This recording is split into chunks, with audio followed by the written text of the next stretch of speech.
இன்னொரு முக்கியமான கேள்வி இருக்கு. சமகாலத்தில் மற்ற தலைவர்கள் அவரை எப்படி அணுகுனாங்க பிரதமராக இருந்த காலத்தில்? ஏன்னா நிறைய நெருக்கடிகள், ஒரு கூட்டணி ஆட்சியாக இருக்கும்போது கூட்டணி கட்சிகளுடைய எதிர்பார்ப்புகள் ஒரு பக்கம் இருக்கும். இப்போ இடதுசாரிகள் முரண்பட்டு 2வது UPA 2ல உங்களோட இருக்க முடியல அப்படிங்கிற மாதிரியான முக்கியமான கொள்கை முடிவுகள் எடுக்கும்போது அதை எப்படி அவர் எதிர்கொண்டார்?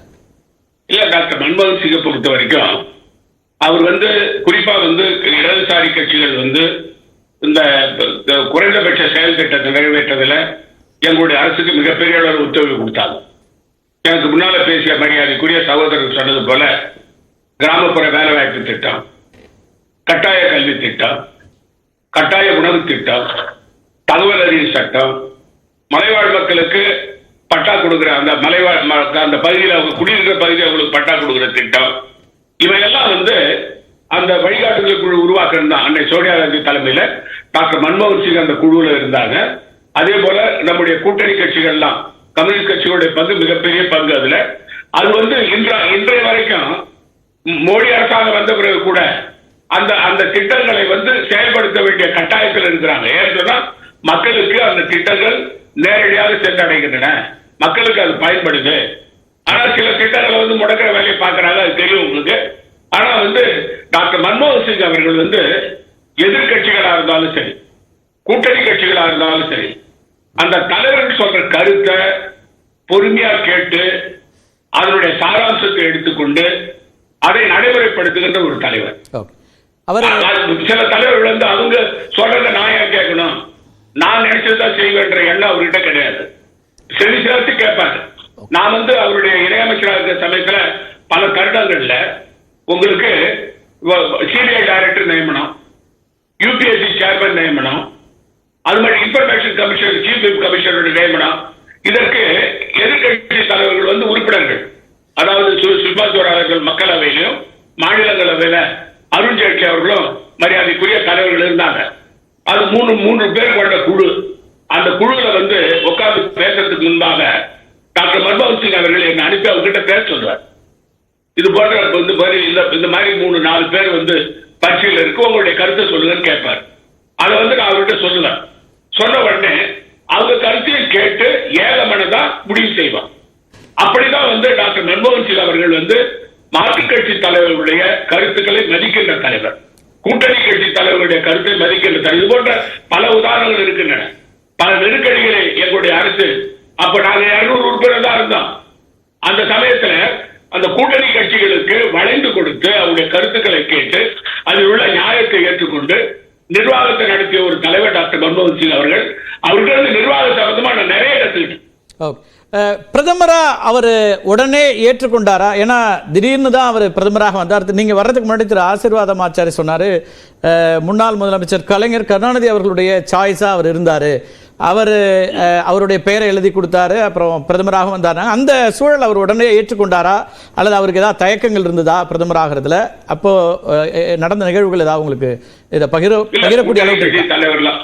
கூட்டணி கட்சி தலைவர்கள் அமர்ந்து பேசும் பொழுது பல பெயர்கள் பரிசீலிக்கப்பட்டது. அந்த சமயத்துல அன்னை சோனியா காந்தி அவர்கள் அந்த குழுவில் பேசும்போது அவங்க பரிந்துரை பண்ணாங்க. டாக்டர் கலைஞருடைய பரிந்துரை உண்டு. அதாவது நம்முடைய கூட்டணி கட்சி தலைவர்கள் ஒட்டுமொத்தமான கருத்துக்களை ஏற்றுக்கொண்டு அவர்கள் சொன்னார்கள். சோனியா காந்தி அம்மையார் டாக்டர் மன்மோகன் சிங் அவர்கிட்ட அதை சொல்லும் பொழுது அவர் முதல்ல தயக்கம் காட்டினார். சோனியா காந்தி அம்மையார் தான் இருக்கணும்னு சொல்லி அவர் விரும்பினார். ஆனாலும் சோனியா காந்தி அம்மையாரே அதை முன்மொழியும் போது அந்த சவாலை ஏற்றுக்கொண்டு டாக்டர் மன்மோகன் சிங் அவர்கள் பிரதமராக வந்தாரு. இதுக்கு எல்லா தலைவர் டாக்டர் கலைஞர் உட்பட எல்லா தலைவர்களுடைய ஒட்டுமொத்த கருத்துல டாக்டர் மன்மோகன் சிங் அவர்களை முன்மொழியப்பட்டது. ஒரு நிறைவு கருத்து சார். அவர் வாழும் காலத்தில் நிறைய விமர்சனங்களை எதிர்கொண்டார். அவர் பொறுப்பில் இருக்கும்போது விமர்சனங்களை எதிர்கொண்டார். அப்போ அவர் சொன்ன ஒரு ஸ்டேட்மெண்ட் சமகால ஊடகங்களை காட்டிலும் வரலாறு தன்னை கனிவுடன் அணுகும் அப்படின்னு ஒரு வார்த்தையை குறிப்பிட்டிருந்தார். அதை எப்படி பார்க்குறீங்க? அவர் எப்படி அணுகப்பட்டார் அல்லது வரலாற்றில் அவர் எப்படி இடம் பிடிப்பார்? அவருக்கே ஒரு ஸ்டேட்மெண்ட் அப்படி அவர் சொல்லக்கூடிய ஒரு இடத்துல இருந்தார். வரலாறு தன்னை இன்னும் கனிவோடு அணுகக்கூடிய ஒரு காலம் இருக்குங்கிற ஒரு கருத்தை அவர் முன் வச்சிருந்தாரு. அதை எந்த சூழலில் சொன்னாரு, எப்படி பார்க்குறீங்க? எஸ், டாக்டர் மன்மோகன் சிங் அவர்கள் ஒரு தீர்க்கதரிசி. குறிப்பா எதிர்கட்சி எதிர்கட்சிகள் அவரை சாடினா கூட அதை வந்து அவரு பெரிய அளவில் எடுத்துக்கிறது கிடையாது. அவர் வந்து அதுல உள்ள கருத்துக்களை, நல்ல கருத்துக்களை அவர் எடுத்துக்கொண்டது உண்டு. அவரை வந்து தனிப்பட்ட முறையில இவர் வந்து கைப்பாவையா இருக்கிறாரு, காங்கிரஸ் கட்சி கைப்பாவையா இருக்கிறாரு விமர்சனம் பண்ணாங்க. இது எதிர்கட்சிகளுடைய அந்த விமர்சனம்.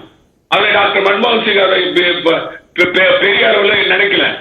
ஆனா டாக்டர் மன்மோகன் சிங் அவர்களை பொறுத்த வரைக்கும் ஒரு பெரிய பொருளாதார நெருக்கடி நம்ம நாட்டில் ஏற்பட்டது. உலக அளவில் வந்து ரிசெஷன் இருந்தது. அந்த சமயத்துல அப்பொழுது டாக்டர் மன்மோகன் சிங் அவர்கள் வந்து அதை சமாளிப்பதற்கு அப்பொழுது வந்து மரியாதைக்குரிய சிதம்பரம் அவர்கள் தான் வந்து நிதி அமைச்சராக இருந்தார்.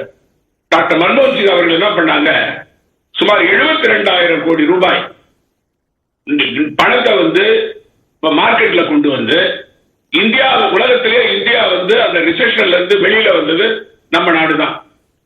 அதற்கு பிறகுதான் மற்ற நாடுகள் முயற்சி பண்ணாலும் அது முடியல. அன்னைக்கு டாக்டர் மன்மோகன் சிங் காலத்துல வந்து உருவாக்கப்பட்ட அந்த பொதுத்துறை நிறுவனங்கள்லாம் மூடல். அவர் பொதுத்துறை நிறுவனங்கள்லாம் அது வந்து எது வலிமைப்படுத்த முடியுமோ அதை வலிமைப்படுத்தினாரு. வலிமைப்படுத்த முடியாத வந்து அதற்கான மாற்று நடவடிக்கை எடுக்கணும்னு சொன்னாரு. இப்படி பல மிகப்பெரிய ரிஃபார்ம்ஸ் எல்லாம் கொண்டு வந்தாரு. அது மட்டும் இல்லாம நிர்வாகத்துல பல மாற்றங்களை கொண்டு வந்தாரு. வீரப்ப மொய்லி குழு அமைச்சு நிர்வாக சீர்திருத்தம் செய்தாரு. வெளியுறவு கொள்கையில டாக்டர் மன்மோகன் சிங் அவர்கள் நீங்க பாத்தீங்கன்னா இன்னைக்கு இந்தியாவை சுற்றி உள்ள நாடுகள்லாம் நமக்கு எதிரியா இருக்கிறாங்க. ஆனா அவருடைய காலத்துல இலங்கை, அதே போல நேபாளம், பங்களாதேஷ், பாகிஸ்தான் கூட ஓரளவு நமக்கு நெருக்கமா நமக்கு பிரச்சனை இல்லாம இருந்தது. சீன நாடு, ரஷ்யா போன்ற பெரிய வல்லரசுகள் எல்லாம் டாக்டர் மன்மோகன் சிங் காலத்துல இந்தியாவுடைய வெளியுறவு கொள்கையை டாக்டர் மன்மோகன் சிங் அவர்கள் மிகப்பெரிய அளவில் அதுக்கு கவனம் செலுத்தி நடவடிக்கை எடுத்தாரு.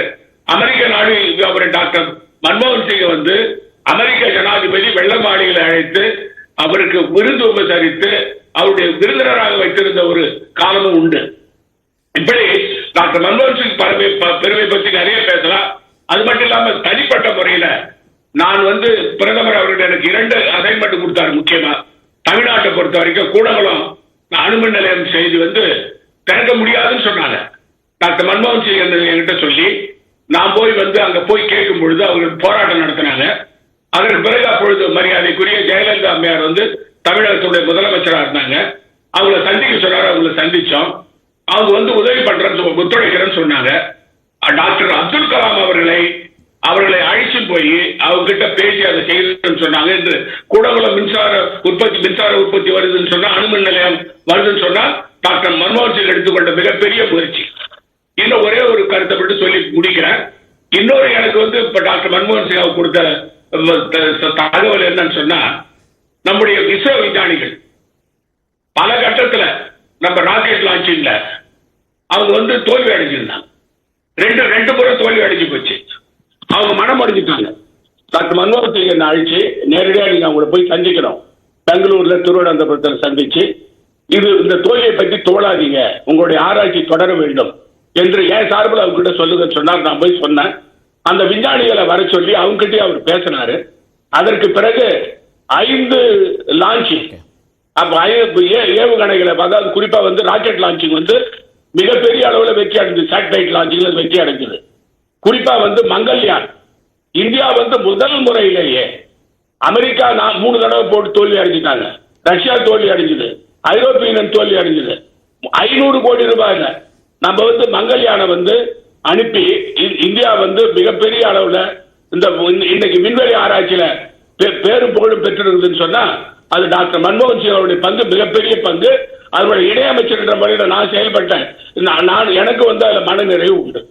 இந்த வரலாறு தன்னை கனிவுடன் அணுகும்னு அவர் சொல்லக்கூடிய சூழல் எதனால் ஏற்பட்டது? தனிப்பட்ட முறையில் அவர் ஏதாவது உங்கள்கிட்டயோ அல்லது சகாக்கள்கிட்டயோ பகிர்ந்திருக்கிறாரா? வருத்தப்பட்டாரா? என்ன சூழல்ல அந்த கருத்துக்களை அவர் முன் வச்சார்? அது தெரிஞ்சுக்கலாம். அதாவது எதிர்கட்சிகள் வந்து பிரதமர் வந்து வாய் பேச மாட்டார், பிரதமர் வந்து எதற்கும் பதில் சொல்ல மாட்டார், பிரதமர் அவர்கள் இந்த நிர்வாகத்தில் வந்து இந்த வழிகாட்டுதல் குழு வழியில் தான் நடக்கிறார் அப்படின்னு சொல்லி விமர்சனம் பண்ணுவாங்க. அவர் வந்து சோனியா காந்தியுடைய கைப்பாவியா இருக்கிறார்கள் விமர்சனம் பண்ணுவாங்க. அப்பதான் டாக்டர் மன்மோகன் சிங் மிக தெளிவாக சொன்னார். அதாவது வரலாறு சொல்லும், சரித்திரம் சொல்லும், நான் என்னென்ன என்னுடைய செயல்பாடுகள் என்ன என்பது அவர் அமைதியான முறையில் எல்லாரையும் மதிக்கிறது மட்டும் இல்ல, அவர் வந்து ரொம்ப அதாவது தன்னுடைய மனதுல உள்ளத மனசிலே வச்சுக்குவார், எல்லாத்தையும் வெளியிலே சொல்ல மாட்டாரு. ஆனால் செயல்பாட்டுல சிறப்பான முறையில செயல்பட்டவர், விமர்சனங்களை தாங்கிக் கொண்ட ஒரு தலைவர். இப்ப இருக்கிற தலைவர்லாம் விமர்சனங்களை யாருமே தாங்கிக்க மாட்டாங்க. விமர்சனங்களை தாங்கிக் கொண்டு தன்னுடைய கடமையை செய்து இந்த நாட்டிற்கு மிகப்பெரிய பணியை டாக்டர் மன்மோகன் சிங் அவர் செய்திருக்கிறார். அவர் வந்து அவங்க விமர்சனப்பட்டாங்க அவர்கிட்ட சொல்லும் பொழுது கூட எதிர்கட்சி வேலையை அவங்க செய்யறாங்க, அதை பத்தி நம்ம கவலைப்பட வேணாம்னு சொல்லி பெருந்தன்மையா சொன்ன தலைவர் அவர். நன்றி திரு நாராயணசாமி. இணைப்பில் வந்து உங்களுடைய தனிப்பட்ட அவரோடு இருக்கக்கூடிய அந்த அனுபவங்களையும் பகிர்ந்து கொண்டீங்க. மிக்க நன்றி.